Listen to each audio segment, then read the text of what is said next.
Spiderman versus doctor Doom. ये fight सुन के ही कितना फनी लगता है। कहाँ Spiderman ground level super hero और कहाँ doctor Doom take genius and master of mistake arts. अरे कहाँ राजा भोज और कहाँ गंगू तेली। ऐसा लगता जरूर है कि ये फाइट शुरू होते ही खत्म हो जाएगा और डॉक्टर डूम आसानी से जीत जाएगा।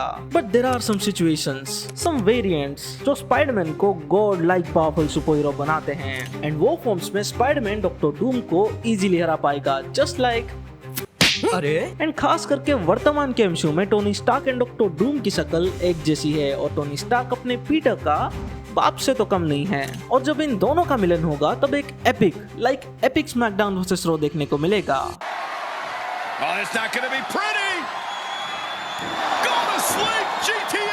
सो स्पाइडरमैन के 3 ऐसे फॉर्म्स है जिसमें अपना स्पाइडी इमेंसली पावरफुल हो जाता है एंड खास करके द फाइनल वन जिसमें वो अपना गॉड लाइक पावर्स को अनलॉक करता है। सो इनमें से अगर किसी भी स्पाइडरमैन का एक झलक दिखाया जाए सीक्रेट वॉर्स में तो मजा आ जाएगा। So let's start the first Spiderman, Spider Supreme all the way from Earth 517। ये स्पाइडरमैन डॉक्टर डूम के लिए एक परफेक्ट ओपोनेंट है क्योंकि डॉक्टर डूम भी सॉर्सरर सुप्रीम एंड ये स्पाइडरमैन भी। और इसका गुरु कौन है बताओ? अपनी टकलू बॉस एंशिएंट वन। ये वाला स्पाइडरमैन मेन स्ट्रीम कॉमिक्स में अभी तक अपना डेब्यू किया नहीं है but Marvel contest of champions game में अपना डेब्यू कर चुका है। इसका ओरिजिन होता है जब एक strange spider from an ancient artefact Peter Parker को बाइट करता है। तब उसका माइंड एंड सोल स्पाइडरवर्स से कनेक्ट हो जाता है एंड एंशिएंट वन के गाइडेंस की मदद से पीटर पार्कर अपने पावर्स को स्पेल्स एंड एन्चेंटमेंट्स में बदलना सीखता है और खुद को नाम देता है spider supreme. And the best part, इसके पावर्स क्लासिक स्पाइडरमैन के जितने भी पावर्स एंड एबिलिटीज हैं वो तो इसके पास है ही। Means web shooting, super human strength, crawling, swinging, spider sense वो तो है ही। बट एंशिएंट वन की ट्रेनिंग की वजह से इसके पास mystic web balls and web shields की भी पावर्स हैं including spell casting and teleportation. And web of life and destiny story line में स्पाइडर सुप्रीम एक इंपॉर्टेंट रोल निभाता है। जब Spot, Doc Ock and Mister Negative की मदद से web of life and destiny जो सारे स्पाइडरमैन को throughout whole multiverse connect करके रखता है उसे डिस्ट्रॉय करने निकलता है और स्पाइडर सुप्रीम इसे डिटेक्ट करके उसे रोकने की कोशिश करता है बट रोक नहीं पाता, थोड़ा सा डिले हो जाता है। एंड आई थिंक ये स्पाइडरमैन एक वर्दी ओपोनेंट हो सकता है डॉक्टर डूम के खिलाफ। बट कुछ कंडीशंस हैं। नंबर 1, जब डॉक्टर डूम अपने पीक मैजिकल पावर्स को अनलॉक ना किया हो। एंड नंबर 2, ऑब्वियसली वो गॉड एम्परर डूम के फॉर्म में ना ही हो। But the next 2 Spiderman definitely God emperor Doom को भी एक वर्दी बैटल दे सकते हैं एंड हो सकता है कि जीत भी जाए। So the second Spiderman, cosmic Spiderman, the captain universe all the way from earth 013 13. First appearance in the Amazing Spider-Man Volume 3 issue number 9 as part of the Spider-Verse event. इस universe का Spiderman enigma force के साथ जुड़ा हुआ है, यानी enigma force से इसे पावर्स मिलता है। वही फोर्स जिसने king in black story line में एडी ब्रोक को कैप्टन यूनिवर्स बनाया था एंड नल को मारा था। बट इस यूनिवर्स के स्पाइडरमैन के अंदर एनिग्मा फोर्स परमानेंटली बसता है, सो इसके पावर्स लेवल का कोई लिमिट ही नहीं है इंक्लूडिंग कॉस्मिक अवेयरनेस, मतलब अक्रॉस टाइम एंड स्पेस ये कॉस्मिक लेवल थ्रेट्स को सेंस कर सकता है। Matter and energy manipulation, enhance spider abilities, मतलब यूजुअल स्पाइडरमैन के जितने भी पावर्स होते हैं उन सब का top tier god level. Then flying ability and invulnerability. वो क्या होता है? Invulnerability means the state of being incapable of being harmed, wounded or damaged. And finally Spider-Verse का एक लीडर। एंड इसका first and best story line amazing Spiderman 2014 में ही है, जहां इनहेरिटर नाम का एक फैमिली पूरे स्पाइडरवर्स को यानी हर यूनिवर्स के स्पाइडरमैन को खत्म करने निकल पड़ता है। तब सारे स्पाइडरमैन और 13 आ गए थे कॉस्मिक स्पाइडरमैन के पास। उसमें वो स्पाइडरमैन का कुछ खास एंडिंग हुआ नहीं था बट जिसने कॉस्मिक स्पाइडरमैन को मारा वो विलन डेफिनेटली डॉक्टर डूम से कई ज्यादा पावरफुल है, solas.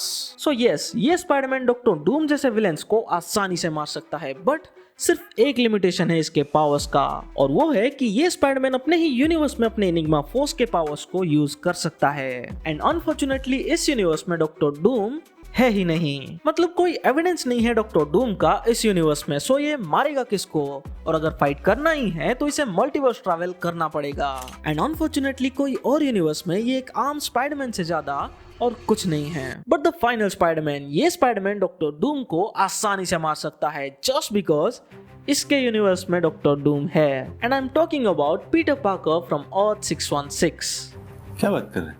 Yes, you heard it right, हमारा मेन टाइमलाइन का Peter Parker, but just in a different situation with some extraordinary powers from the story line Spectacular Spiderman issue number 158। जब empire university में वो एक professor को help कर रहा था तब एक एक्सीडेंट के चलते उसके अंदर इनिग्मा फोर्स एंटर कर गया एंड स्पाइडरमैन को तब पता नहीं था कि उसके अंदर इनिग्मा फोर्स है, बट वो काफी ज्यादा स्ट्रॉन्ग हो गया था, काफी ज्यादा। एंड उसी टाइम एक्ट्स ऑफ वेगनन स्टोरी लाइन में सारे विलन डिसाइड करते हैं कि वो अपने ओपोनेंट हीरोज को स्वैप करेंगे ताकि उनको आसानी से हरा सके। तब स्पाइडरमैन ने dragon man and try Sentinel को हरा दिया था इजीली। ट्राई सेंटिनल वही रोबोट है जिसे लोकी ने अपने मैजिक से क्रिएट किया था, कॉम्बिनेशन ऑफ 3 सेंटिनल्स। एंड आगे जाके उसी स्टोरी लाइन में उसने ग्रे हल को एक पंच से स्पेस में भेज दिया था एंड खुद उड़ के जाके स्पेस से उसको फिर से अर्थ में ले आया। एंड ये फाइट डॉक्टर डूम देख रहा था एंड कंप्लीटली शॉक था कि स्पाइडरमैन जैसा एक ग्राउंडेड सुपर हीरो इतना ज्यादा पावरफुल कैसे हो सकता है, क्योंकि इस वाले स्पाइडरमैन के पास कुछ ऐसे पावर्स हैं जो आप इमेजिन भी नहीं कर सकते। Cosmic awareness, molecular manipulation, unlimited strength, energy blast, teleportation, unlimited healing factor and enhance spider senses, just like the Spiderman from earth 13, but इस यूनिवर्स में डॉक्टर डूम है। And the best part, spectacular Spiderman के issue number 158 से 160 के around doctor Doom Spiderman को monitor कर रहा था।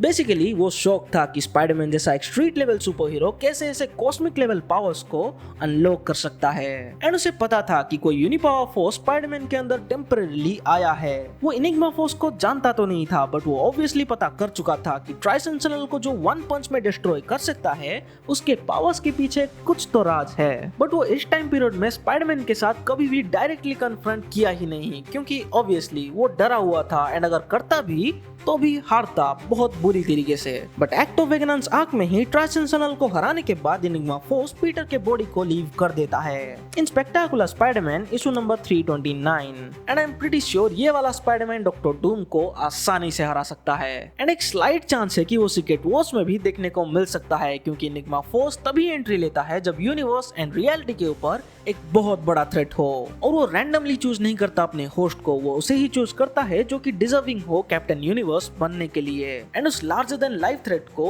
हराने के लिए। सो सीक्रेट वॉर्स में जब डूम गॉड एम्परर डूम बन के मल्टीवर्स के ऊपर एक बहुत बड़ा थ्रेट बनेगा, सो मल्टीवर्स के ढेर सारे एनिग्मा फोर्स कई सारे कैप्टन यूनिवर्स को बनाएंगे एंड सब साथ मिलके गॉड एम्परर डूम को हरा के अपने रियलिटी मैनिपुलेशन पावर से मल्टीवर्स को रिक्रिएट करेंगे। So yes, do not underestimate the power of Spiderman. शायद ऐसा ही कुछ स्टोरी लाइन सीक्रेट वॉर्स में भी देखने को मिल जाए, Who knows? So सब्सक्राइब कर देना ऐसे ही गजब out of the syllabus theories को जानने के लिए जो कभी नहीं दिखने वाला लाइव एक्शन में। See you in the next video.